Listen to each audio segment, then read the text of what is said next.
Botafogo, né, que causa fora de campo, né, com o Textor, até tempo real da arbitragem teve, né, desafia, né, a lógica de, com um técnico europeu chegando no meio da temporada, ter uma reação muito importante nos torneios mais importantes da temporada, né? Lidera o brasileiro e conseguiu reagir na Libertadores com o português que recente chegou, né? Eu acho que é esse um dos motivos da análise mais de binóculo sobre o trabalho do Tite e do Cudê, por exemplo, né?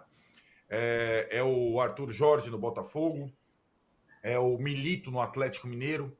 São times que estão jogando mais nas mesmas condições de Flamengo e Inter, que tiveram já desde a temporada passada os seus técnicos, tiveram a pré-temporada, tiveram o estadual, e não decolaram ainda, com elencos bons, né? Com vários jogadores interessantes e importantes. Então, esse parâmetro, essa comparação, eu acho que é o que pega para o torcedor do Flamengo, para o torcedor do Internacional, além das coisas que o Mauro já disse. E tem uma outra coisa específica em relação ao Tite Tironi, tem o desgaste da Copa do Mundo, né? Das Copas do Mundo. O desgaste que ele tem agora, em geral, por não ter feito boas Copas. E mais, uma situação que a gente tem que verificar com o passar do tempo, que é a readaptação dele ao futebol de clubes, certo? Uma coisa era dirigir a seleção a cada mês ou durante a Copa. A outra coisa é dirigir um clube que joga, como ele disse, quarta no campo sintético, quinta na altitude, sábado às 11 horas da manhã, que é a realidade de todos os clubes grandes do futebol brasileiro nesse momento. E ele está tendo dificuldade, simplesmente isso. Nas questões dos revezamentos, nas opções, etc. A preparação dele, 2 jogadores saíram machucados ontem, com todos os cuidados que o Flamengo teve no início da pré-temporada, iniciou o estadual depois, fez pré-temporada fora do país, utilizou os caras com parcimônia e tal. Ele está tendo dificuldade. Talvez o que a gente imaginasse é que, com tanta experiência e tal, ele dominasse na volta ao futebol de clubes. Ele não está dominando. Ele está penando nessa volta. Ô Danilo, esse ponto que o Arnaldo falou já entrou no outro jogo, um pouco do Corinthians, que o Juca também já falou um pouco, mas também pelo lado do Diniz. Trabalhos um pouco mais longos do Diniz com relação ao Tite nem se compara, e que esse ano também ainda não apareceu. Já tem torcedor do Fluminense também reclamando do Diniz, que sim, tem muito mais tempo do que o Tite, mas acho que os dois dá pra gente colocar aí no mesmo, mais ou menos no mesmo balaio. Eu acho que o ponto principal para mim do que o Arnaldo falou é da comparação com o Arthur Jorge e com o Milito. Perdão. Porque com um pouco tempo de trabalho eles já estão conseguindo ter resultados que a gente não esperava, especialmente o Botafogo, que estava muito mal na Libertadores, conseguiu vencer, agora é líder do Brasileirão, fez um bom jogo contra o Flamengo. Então, acho que a comparação, de fato, quando o torcedor olha, fica um pouco cruel, porque em pouco tempo eles conseguiram mudar. Eu acho que o Botafogo, numa questão até de ânimo, porque o Botafogo você via jogadores que era aquele jogo que você via ali, 40 do segundo tempo, 1-0 pro Botafogo, você falava, vai correr risco de tomar um empate, a virada até o final. Contra o Flamengo foi diferente, né? Por exemplo, contra o Flamengo, o Botafogo esteve mais próximo de fazer o segundo, antes de fazer o segundo realmente, mas esteve mais próximo do que do Flamengo empatar. Então você vê uma diferença até nesse aspecto. No Atlético Mineiro a mesma coisa, um time que já está jogando, Scarpa voltando a marcar, um time que está vencendo partidas sem tantos sustos, tirando do Peñarol, que abriu 3-0, eu acho que teve um relaxamento a mais do que devia, né? E aí acabou sofrendo 2 gols, teve uma emoção. Mas em geral o Atlético Mineiro está jogando bem, controlando seus adversários também.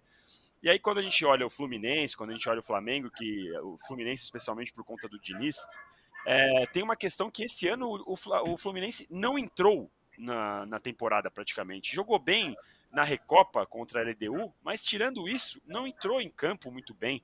E eu até gostei da entrevista do Diniz, que ele reconheceu, né? Depois de muito tempo, em alguns momentos, nos outros jogos, ele encontrava alguma desculpa para lá, para cá.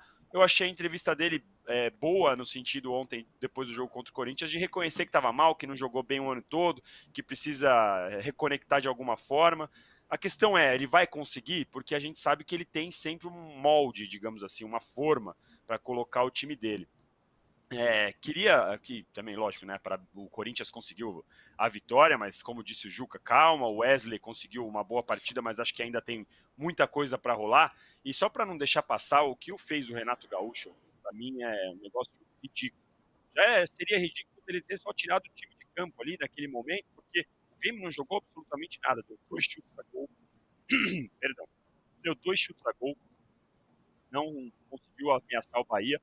E aí chega no final, o Renato Gaúcho trata aquele momento ali, mesmo que o quarto árbitro delegado não poderia estar ali, não importa pouco que tem, ele transforma aquilo como se fosse aquele o motivo da derrota. Ele vai para a coletiva e como se fosse aquele o motivo da derrota, e mais, ainda deu voz ao que o Textor fez. Será que o Textor está tão errado assim? Para justificar uma derrota para o Bahia, onde ele não fez nada, o time dele não fez absolutamente nada, deu 2 chutes. Então, assim, o que o Renato Gaúcho fez, para mim, tem hoje o bronze do Juca, mas é um negócio, assim, absurdo, o que o Renato Gaúcho fez, e a coletiva piorou o que ele fez dentro de campo. E também aqui, reforçar o que o Juca falou, a selvageria que fez a torcida do Corinthians contra os meninos do Palmeiras no futsal. A briga já era lamentável por si só entre os jogadores, mas a partir do momento que você entra num ginásio, torcida única, e faz o que fez ali, vira um negócio absurdo. Era, sei lá, 100, 200 pessoas contra um time de 10, 15 moleques, um negócio surreal, uma selvageria absurda. O Eduardo França aqui manda aqui, ó, 0 likes devido à ausência de comentários sobre o absurdo entre Corinthians e Palmeiras no futsal, onde meninos deveriam apenas jogar bola e não praticar o UFC. Acabamos de falar, Eduardo França, não ouviu? E o Zuca fala, Juca, qual o melhor adversário recente do Fluminense, Corinthians ou Manchester City? Diz ele, em alusão à derrota do Corinthians. Deixa eu passar a bola para o Mauro aqui, daqui a pouco eu vou dar uma parcial da enquete, e boto o Trajano, mas Mauro, eu queria que você falasse um pouco também do Fluminense. Também um trabalho longo, nem se compara com o do Tite, é verdade, mas que esse ano não entrou em campo ainda. Você vê que as pessoas não têm paciência para nada, né? O técnico tem que vencer imediatamente. O programa nem acabou, o cara está cornetando que não se tocou em determinado assunto. É inacreditável. Assim. Uma coisa, isso é uma doença, cara.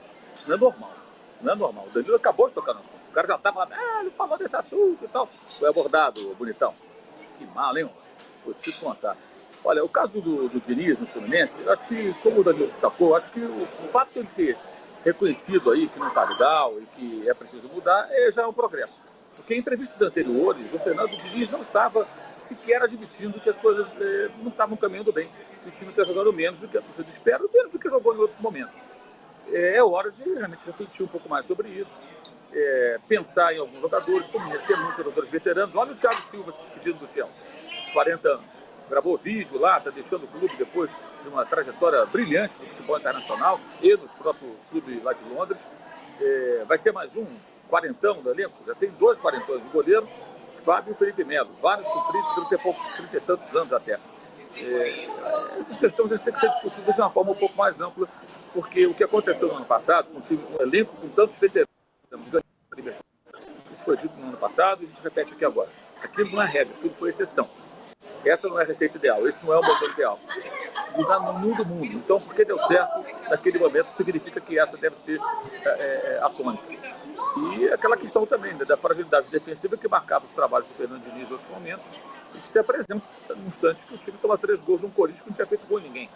O que é absolutamente preocupante do ponto de vista tricolor. Mas não tem que mandar o Fernando Diniz embora. Essa é a questão. E cabe a ele parar, como o Tite, como o Cudê, botar a bola no chão, parar, pensar e falar, cara, o que eu vou mudar? O que eu vou mexer? Preciso corrigir quais defeitos mais graves do time. Isso é o trabalho do técnico. Agora, depois de um certo tempo, a coisa não funcionou, aí entramos numa outra discussão. Agora, no começo do campeonato, convenhamos, seria uma outra loucura também. Mas ele também, como todos os demais técnicos, será alvo desse frenesi maluco de torcedores que acham que tem que vencer toda hora, sem parar. Sem possibilidade de negociação. Isso não existe.